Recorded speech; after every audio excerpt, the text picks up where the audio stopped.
Hi, y'all. We're back in week 3 of Matthew. We're going to be doing chapter 7, 8, and 9 in the Beatitudes.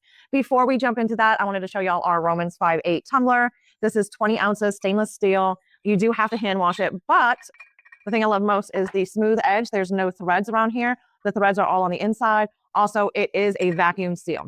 If it eats right out of your hands, it is not going to spill all over you, wherever you're sitting, wherever you are. Twist it super tight, leak proof. All right, we also have our Lion of Judah tee. This is in the purple with the Lion of Judah on the back. I'm going to have both linked below so you can check them out. And now let's jump into chapter 7, the first part, judging others. Do not judge, or you too will be judged. For in the same way you judge others, you will be judged. And with the measure you use, it will be measured to you. Why do you look at the speck of sawdust in your brother's eye and pay no attention to the plank in your own eye? How can you say to your brother, let me take the speck out of your eye, when all the time there's a plank in your own eye? You hypocrite. First take the plank out of your own eye, and then you will see clearly to remove the speck from your brother's eye. Do not give dogs what is sacred. Do not throw your pearls to pigs. If you do, they may trample them under their feet and then turn and tear you to pieces. Ask, seek, knock. Ask, and it will be given to you. Seek, and you will find. Knock, and the door will be open to you. For everyone who asks receives. He who seeks finds, and to him who knocks the door will be opened. Which of you, if his son asks for bread, will give him a stone? Or if he asks for a fish, will give him a snake? If you then, though you are evil, know how to give good gifts to your children, how much more will your Father in heaven give good gifts to those who ask him? So in everything, do to others what you would have them do to you, for this sums up the law and the prophets. The narrow and wide gates. Enter through the narrow gate, for wide is the gate and broad is the road that leads to destruction, and many enter through it. But small is the gate and narrow the road that leads to life, and only a few find it. All right, y'all, that's it for today.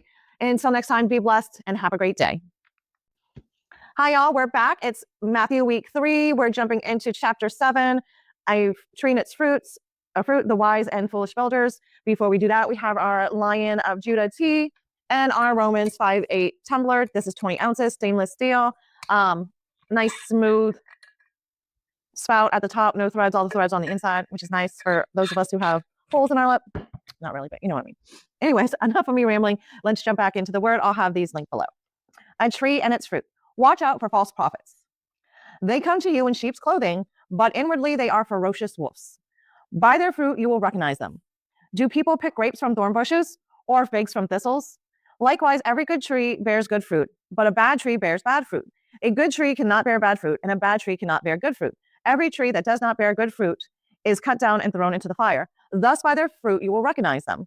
Not everyone who says to me, Lord, Lord, will enter the kingdom of heaven, but only he who does the will of my Father who is in heaven. Many will say to me on that day, Lord, Lord, did we not prophesy in your name, and in your name drive out demons and perform many miracles? Then I will tell them plainly, I never knew you. Away from me, you evildoers. I think that's the thing I dread the most. I do not want to be in that position where Jesus says, I never knew you. All right, back on to the wise and foolish builders. Therefore, everyone who hears these words of mine and puts them into practice is like a wise man who built his house on the rock. The rain came down, the streams rose, and the winds blew and beat against that house. Yet it did not fall, because it had its foundation on the rock. But everyone who hears these words of mine and does not put them into practice is like a foolish man who built his house on sand. The rain came down, the streams rose, and the winds blew and beat against that house, and it fell with a great crash. When Jesus had finished saying these things, the crowds were amazed at his teaching, because he taught as one who had authority, not as their teachers of the law. All right, y'all, that's it for today. Until next time, be blessed and have a great day. Hi, y'all. We're back in Matthew week 3. We're jumping into chapter 8, the man with leprosy, the faith of the centurion. Before we do that, we have our Lion of Judah tee. It's going to be linked below, along with our Romans 5:8 20-ounce stainless steel tumbler. All right, let's jump into it. The man with leprosy. When he came down from the mountainside, large crowds followed him. A man with leprosy came and knelt before him and said, Lord, if you are willing, you can make me clean. Jesus reached out his hand and touched the man. I am willing, he said, be clean. Immediately, he was cured of his leprosy. Then Jesus said to him, see that you don't tell anyone, but go, show yourself to the priest and offer the gift Moses commanded as a testimony to them. The faith of the centurion. When Jesus had entered Capernaum, a centurion came to him asking for help. Lord, he said, my servant lies at home, paralyzed and in terrible suffering. Jesus said to him, I will go and heal him. The centurion replied, Lord, I do not deserve to have you come under my roof, but just say the word and my servant will be healed. For I myself am a man under authority, with soldiers under me. I tell this one, go, and he goes, and that one, come, and he comes. I say to my servant, do this, and he does it. When Jesus heard this, he was astonished and said to those following him, I tell you the truth, I have not found anyone in Israel with such great faith. I say to you that many will come from the east and the west and will take their places at the feast with Abraham, Isaac, and Jacob in the kingdom of heaven. But the subjects of the kingdom will be thrown outside into the darkness, where there will be weeping and gnashing of teeth. Then Jesus said to the centurion, "Go, it will be done, just as you believed it would." And his servant was healed at that very hour. All right, y'all, until next time, be blessed. Have a great day. Take time, pray, discernment on these chapters.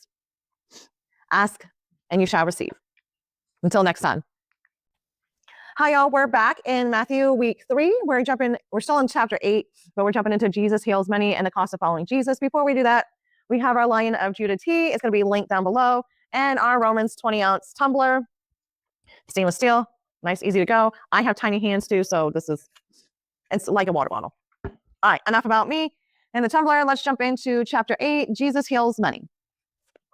Jesus heals many. When Jesus came into Peter's house, he saw Peter's mother-in-law lying in bed with a fever. He touched her hand and the fever left her, and she got up and began to wait on him. When evening came, many who were demon-possessed were brought to him, and he drove out the spirits with a word and healed all the sick. This was to fulfill what was spoken through the prophet Isaiah. He took up our infirmities and carried our diseases. The cost of following Jesus. Some of you may already know this cost. When Jesus saw the crowd around him, he gave orders to cross to the other side of the lake. Then a teacher of the law came to him and said, "Teacher, I will follow you wherever you go." Jesus replied, "Foxes have holes, birds of the air have nests, but the Son of Man has no place to lay his head." Another disciple said to him, "Lord, first let me go and bury my father." But Jesus told him, "Follow me and let the dead bury their own dead." All right, y'all, that's it for today. Until next time, be blessed and have a great day. Hi, y'all. We're back in Matthew week 3. We're getting ready to jump into Jesus calms the storm and the healing of 2 demon-possessed men. Before we do that, we have our Lion of Judah tea, and let's jump in. Jesus calms the storm. Then he got into the boat, and his disciples followed him. Without warning, a furious storm came upon the lake so that the waves swept over the boat. But Jesus was sleeping.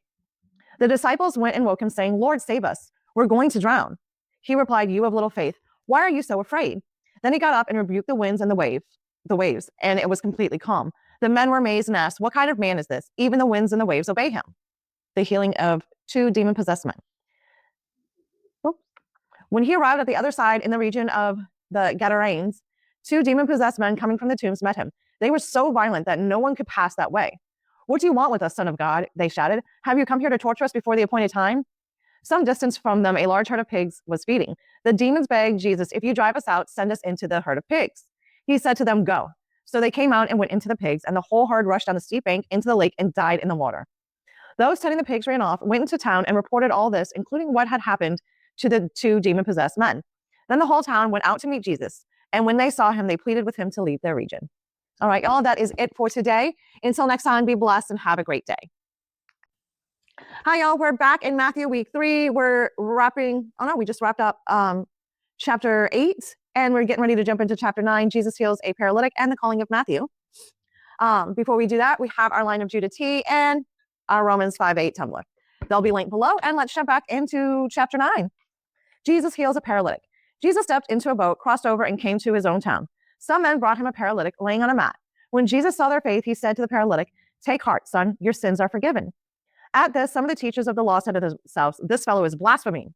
Knowing their thoughts, Jesus said, "Why do you entertain evil thoughts in your hearts? Which is easier, to say your sins are forgiven, or to say get up and walk? But so that you may know that the Son of Man has authority on earth to forgive sins." Then he said to the paralytic, "Get up, take your mat, and go home." And the man got up and went home. When the crowd saw this, they were filled with awe, and they praised God, who had given such authority to men. The calling of Matthew. As Jesus went on from there, he saw a man named Matthew sitting at the tax collector's booth. "Follow me," he told him. And Matthew got up and followed him. While Jesus was having dinner at Matthew's house, many tax collectors and sinners came and ate with him and his disciples. When the Pharisees saw this, they asked his disciples, "Why does your teacher eat with tax collectors and sinners?" On hearing this, Jesus said, It is not the healthy who need a doctor, but the sick. But go and learn what this means. I desire mercy, not sacrifice. For I have not come to call the righteous, but sinners." All right, y'all. Definitely use some discernment prayers about what that last part means. I think you know. Until next time, be blessed and have a great day. Hi, y'all. We're back in Matthew week 3. We're wrapping up this week with chapter 9, Jesus' question about fasting, and a dead girl and a sick woman. Before we do that, we have our Lion of Judah tea. It'll be linked below. as well as our Romans 5:8 Tumblr. And let's jump into chapter 9, Jesus' question about fasting, a dead girl and a sick woman.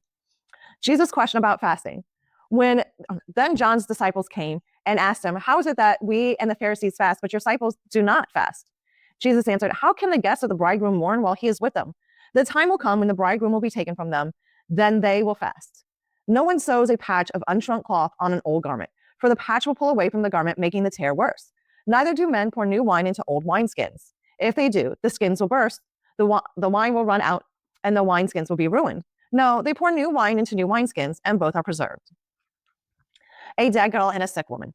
While he was saying this, a ruler came and knelt before him and said, my daughter has just died, but come and put your hand on her, and she will live. Jesus got up and went with him, and so did his disciples. Just then, a woman who had been subject to bleeding for 12 years came up behind him and touched the edge of his cloak. She said to herself, if I only touch his cloak, I will be healed. Jesus turned and saw her. Take heart, daughter, he said, your faith has healed you. And the woman was healed from that moment.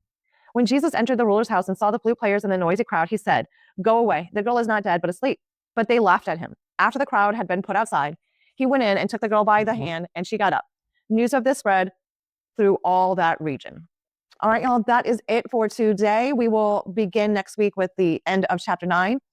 Until then, be blessed. Have a great day, and may God be with you.